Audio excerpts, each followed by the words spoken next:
प्रिय विद्यार्थियों, पिछली कक्षा में आपने देखा कि व्यवहार के जैविकी आधार के अंतर्गत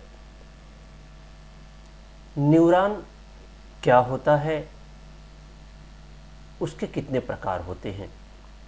आपने देखा कि न्यूरॉन तंत्रिका तंत्र की सबसे लघुतम इकाई है, जिसके द्वारा पर्यावरण से प्राप्त भौतिक ऊर्जा को विद्युतीय ऊर्जा में परिवर्तित कर सूचनाओं का संचरण किया जाता है। वहीं आपने यह भी देखा कि न्यूरॉन के मुख्य रूप से 3 प्रकार हैं: सेंसरी न्यूरॉन, मोटर न्यूरॉन और एसोसिएट न्यूरॉन्स। उसी क्रम को आगे बढ़ाते हुए आपको प्रथम यूनिट में न्यूरॉन्स की संरचना तथा उसके कार्य को पढ़ना है। तो आइए देखते हैं कि न्यूरॉन की संरचना किस प्रकार होती है, कौन कौन से उसके मुख्य पार्ट हैं।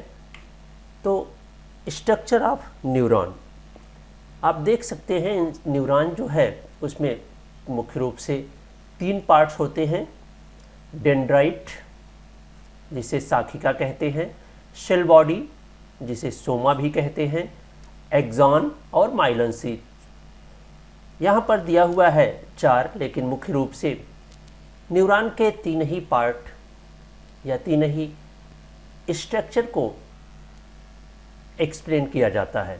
अगर हम बात करें सबसे पहले पार्ट डेंड्राइट की, तो आप देखेंगे लिखा हुआ carry information to the cell body from other neurons.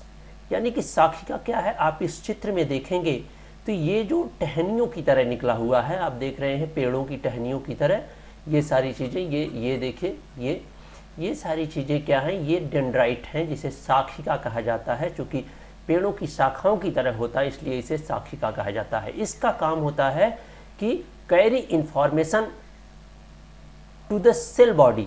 ये क्या होता है, ये जो गोल है, ये गोल वाला, इसको सेल बॉडी कहा जाता है। आप देख रहे हैं सेल बॉडी। सेकेंड पार्ट में आप देखेंगे लिखा है सेल बॉडी। तो क्या करता है, यह बाहर से दूसरे न्यूरॉन से यहाँ से इंफॉर्मेशन लेता है और लेने के बाद इसको क्या करता है, सेल बॉडी को दे देता है। और सेल बॉडी के अंदर एक न्यूक्लियस होता है। ये देखिए जो ब्लैक वाला है, ये न्यूक्लियस है, यह इसकी रक्षा करता है। सेल बॉडी का काम है इसकी रक्षा करना। वहीं अब जो थर्ड पार्ट है आप देख रहे हैं एक्सॉन, इसका नाम एक्सॉन ही हिंदी में भी जानते हैं। यह क्या होता है, सेल बॉडी से जो निकला हुआ भाग होता है, आप देखेंगे सेल बॉडी से जो निकला हुआ भाग है ये पूरा ये एक्सॉन कहलाता है। और इस पर ये पीली पीली जो परत दिख रही है इसी को कहते हैं माइलन शीथ। आइए इसको और भी विस्तृत समझने के लिए इसके सभी पार्ट्स को अलग अलग समझें। तो सबसे पहले शाखिका यानी डेंड्राइट किसे कहते हैं। शाखिका का आकार पेड़ की टहनियों की शाखाओं के समान होता है, जिसमें कई छोटी छोटी उप शाखाएं होती हैं। आप देख सकते हैं यहाँ जो ये पेड़ की टहनी की तरह है, जिसमें छोटी छोटी देखिए उप शाखाएं हैं, बहुत सारी उप शाखाएं दिख रही हैं, उप शाखाएं होती हैं। शाखिका न्यूरॉन का एक प्रधान हिस्सा होता है। प्रधान हिस्सा यानी कि एक प्रमुख भाग होता है, क्योंकि न्यूरॉन का यही वह भाग है जो अन्य न्यूरॉन से क्या करता है, इंफॉर्मेशन या नर्व इम्पल्स या तंत्रिका आवेग को क्या करता है, ग्रहण करता है। प्रधान हिस्सा होता है तथा इसका प्रधान कार्य दूसरे न्यूरॉन से आने वाले तंत्रिका आवेग को ग्रहण करके उसे कोश शरीर यानी सेल बॉडी में भेजना है। आप जानते हैं कि ये जो हिस्सा होता है, ये गोल सा, ये क्या है, सेल बॉडी है। ठीक है, यानी कि सबसे पहला जो न्यूरॉन का भाग है उसकी संरचना का, वो है क्या, शाखिका। यानी कि ये जो पेड़ की टहनियों की तरह आप चारों तरफ देख रहे हैं, इसे डेंड्राइट कहा जाता है, शाखिका कहा जाता है हिंदी में। ठीक है, उम्मीद है कि आप ये समझ गए होंगे। आइए इसके अगले पार्ट की बात करें, जिसे कहा जाता है कोश शरीर या सेल बॉडी। कोश शरीर क्या होता है, न्यूरॉन का दूसरा प्रमुख भाग होता है, इसे सोमा भी कहा जाता है। आप चित्र में देख सकते हैं कोश शरीर का ये दूसरा जो प्रमुख भाग है, ये इसे क्या कहते हैं, सोमा भी कहा जाता है। यहाँ पे लिखा भी है, आप देख सकते हैं। इसे सोमा भी कहा जाता है। यह न्यूरॉन का जीव होता है, न्यूरॉन का जीव होता है। इसका तात्पर्य यह है कि यह न्यूरॉन को जीवित रखने के लिए जरूरी होता है। यदि किसी कारण से कोश शरीर नष्ट हो जाता है, यानी कि अगर यह सोमा किसी कारण से नष्ट हो जाता है तो न्यूरॉन की मृत्यु हो जाती है या कार्य करना वो बंद कर देता है। कोश शरीर में एक विशेष तरल पदार्थ भरा होता है, यानी कि इसमें एक तरह का तरल पदार्थ इसके अंदर भरा होता है जिसे कहा जाता है साइटोप्लाज्म कहा जाता है, जिसके कारण ही ये केंद्रक जीवित रहता है। उसमें जो एक विशेष झिल्ली से ढका होता है, कोश शरीर के बीच केंद्रक होता है जो उसका प्रमुख भाग होता है, यानी कि जो ये केंद्रक है आप देख रहे हैं ये इसका प्रमुख भाग होता है। अब क्या है कि जो ये कोश शरीर है इसके दो प्रमुख कार्य होते हैं, यानी कोश शरीर का दो कार्य होता है। एक तो होता है शाखिका द्वारा लाए गए तंत्रिका आवेग को ग्रहण करना और उसे आगे बढ़ाना, यानी कि इसके दो प्रमुख कार्य हैं। एक तो ये शाखिका से जो भी सूचनाएं आ रही हैं, ठीक, इन सूचनाओं को सोमा क्या करता है, वो ग्रहण करता है और ग्रहण करने के बाद इसको कहाँ भेजता है, एक्सॉन में भेजता है। दूसरा कार्य है तंत्रिका कोश को स्वस्थ और जीवित रखना। दो कार्य है, एक तो इंफॉर्मेशन या नर्व इम्पल्स को ग्रहण करना और उसको आगे भेजना, और दूसरा कि केंद्रक को जीवित रखना या न्यूरॉन को जीवित रखना या स्वस्थ रखने की जिम्मेदारी भी कोश शरीर की ही होती है। आइए इसके तीसरे प्रमुख पार्ट की हम बात करें जिसे कहा जाता है एक्सॉन। आप देख सकते हैं कि न्यूरॉन के उस प्रमुख भाग को एक्सॉन कहा जाता है जो कोश शरीर से निकला होता है। आप देख रहे हैं जो कोश शरीर है उससे जो निकला हुआ भाग है, ये यहाँ से देख रहे हैं निकल रहा है, यहाँ से जो निकला हुआ भाग है ये सब एक्सॉन कहलाता है। लंबवत दिखाई देता है, यह छोटा भी हो सकता है और काफ़ी लंबा भी हो सकता है। अधिकतर न्यूरॉन का एक्सॉन एक पतला परंतु मोटे आवरण से ढका होता है। आप ध्यान देंगे ये पतला ये एक्सॉन है, आप यहाँ देखिए लिखा भी है, लेकिन यह मोटे आवरण से ढका भी होता है, ये देखिए।